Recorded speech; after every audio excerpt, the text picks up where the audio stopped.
Vamos a platicar sobre el sector energético. Vamos a, pues, empezar ya a encaminarnos a lo que va a ser el arranque del Parlamento abierto para discutir la reforma eléctrica del presidente López Obrador o la contrarreforma eléctrica de Enrique Peña Nieto, como se le quiera ver. El lunes inician estos trabajos de Parlamento abierto en la Cámara de Diputados. Tenemos en la línea Rosanetti Barrios, analista de energía, consejera fundadora de Voz Experta. Rosanetti, ¿cómo estás? Mucho gusto saludarte. Hola, Darío, muchas gracias. A mí también me da mucho gusto estar aquí con ustedes. Qué amable. ¿Cómo estás viendo el ambiente? ¿Cómo estás viendo las posiciones de quienes están a favor y de quienes están en contra? Y por supuesto, la del gobierno marcadamente. Claro, pues mira, yo te diría, esto desafortunadamente pues está totalmente embebido en un contexto político.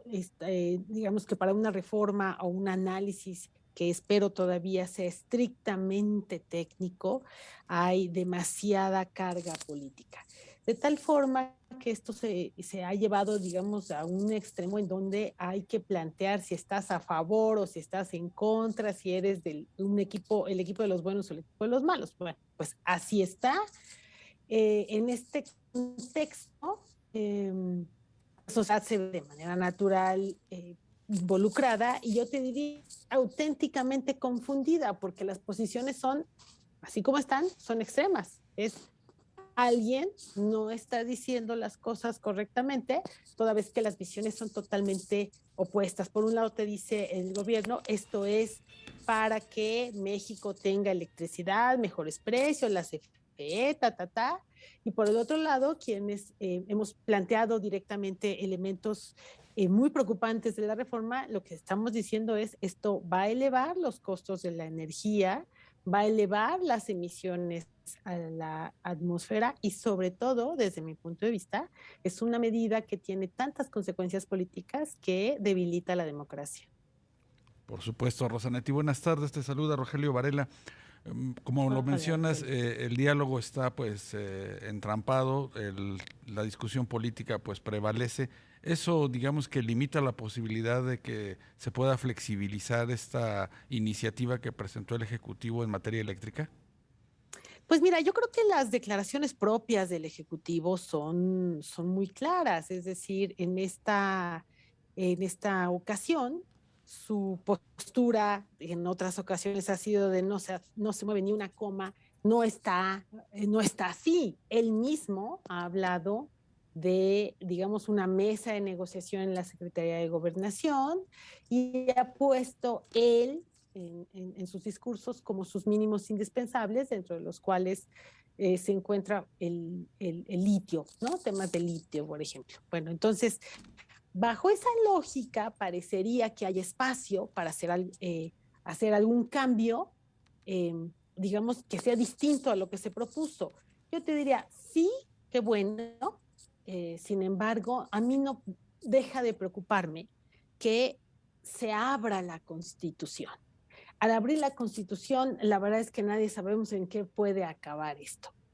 Eh, Sin embargo, es una realidad en información, digamos, oficial, dura, que se identifican algunas afectaciones sobre la Comisión Federal de Electricidad, resultado de la convivencia de diferentes regímenes de permisos. Bueno, esas afectaciones se deben corregir sin necesidad de modificar la Constitución. Así es que, bueno, pues vamos a ver si el tema se limitara a litio.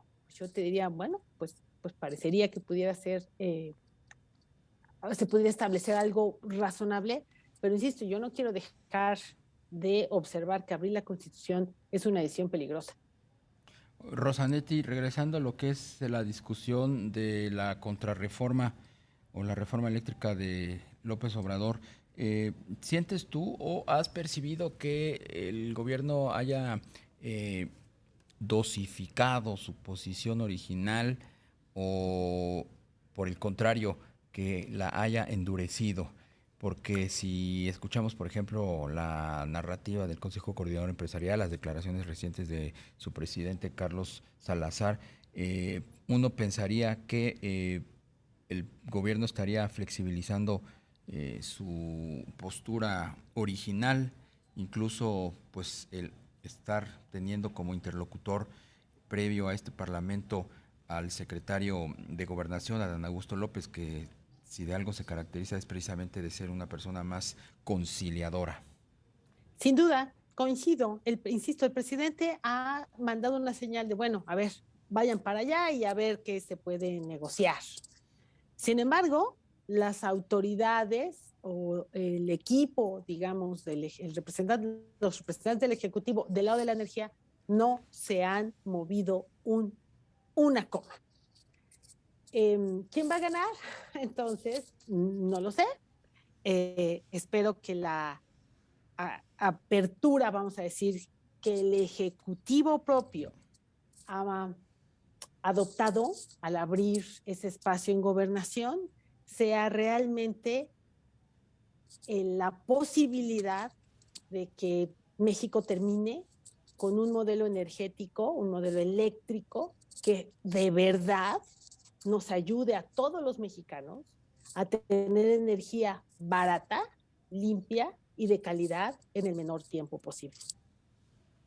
Rosanetti, en el eventual caso de que pues esta iniciativa avance en el Congreso en los términos que lo planteó el Ejecutivo, ¿qué riesgos tendría, digamos, que el sector eléctrico? Claro, con mucho gusto. Mira, yo sé que esto no le gusta nada a la CFE que se mencione, pero la verdad es que hay elementos muy duros, información pública disponible, que demuestran que la energía que genera la CFE es más cara y esto tiene razones históricas muy sencillas de entender. Las plantas tienen más de 33 años en promedio. Pero bueno, entonces utilizan combustibles, tienen gastos de operación mucho más altos que una empresa privada. Por lo tanto, el sustituir energía barata por energía cara necesariamente va a incrementar los costos de la electricidad en México, independientemente de a quién le puedan subir o no las tarifas. Suben los costos de la electricidad, suben las emisiones. Ya se liberó este estudio que el Instituto de Energía Renovable de los Estados Unidos realizó, en donde hace una simulación del despacho eléctrico con las plantas de CFE en varios escenarios y el incremento en costos es de más del 50% y de más del 60% en emisiones. Eso por un lado. Por el otro, así como está puesta la iniciativa, implicaría que una cuarta parte de toda la inversión privada llevada a cabo en electricidad en los últimos veintitantos años sea paga. Eso en buen español se llama confiscación. Así es que habrá que pagar en principio esas plantas que ya no van a poder despachar. Y tercero, todas las demás, todas aquellas que queden disponibles para que la CFE de manera libre y autónoma decida a quién le compra la electricidad, en qué términos, precios, plazos, etcétera, al cambiar entonces completamente sus condiciones con las que fueron apalancadas esas inversiones, de pronto te cambió el contrato, cambia completamente el riesgo percibido por la banca que haya financiado esas inversiones. Ergo, es muy probable que la banca empiece a decir, me tienes que pagar. Si eso empieza a ocurrir, vamos a empezar a tener presiones internas muy importantes porque hay daño a las inversiones, hay daño a la reputación nacional y yo no quiero dejar de apuntar que al final esta concepción de una CFE ultrapoderosa que entre otras cosas estaría definiendo hasta política industrial, está completamente fuera de un ejercicio, una práctica internacional adecuada para una empresa eléctrica y sobre todo genera un control político del cual una democracia sana debe alejarse. Así es que me parece a mí que las consecuencias en esta hipotética posibilidad de que se apruebe exactamente lo que se envió pueden ser muy negativas para todos los mexicanos. Y ya lo estamos viendo, por ejemplo, en Washington, como el Comité de Finanzas hace unas horas envió una carta a la representante comercial de Estados Unidos quejándose de que México está incumpliendo 5 capítulos del TEMEC, entre ellos obviamente el energético. Así es, de acuerdo. Entonces, tenemos, por ejemplo, un conflicto o tendríamos un conflicto con nuestro principal socio comercial solamente por estos temas de ya no respeté lo que yo había dicho.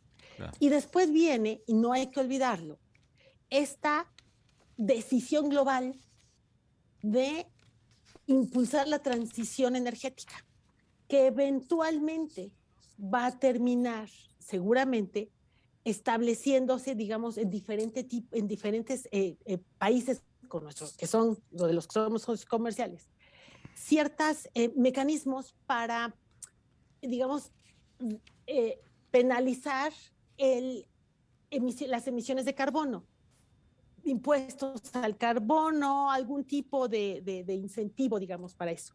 Bien. Si eso ocurriera, entonces los bienes que México produce, que estarían siendo producidos con energía no limpia, terminarían teniendo que pagar estos sobrecostos. Esto implica perder competitividad para un país que es fundamentalmente manufacturero. Gracias, Rosanetti Barrios. Tenemos que irnos a un corte. Muchísimas gracias por la entrevista.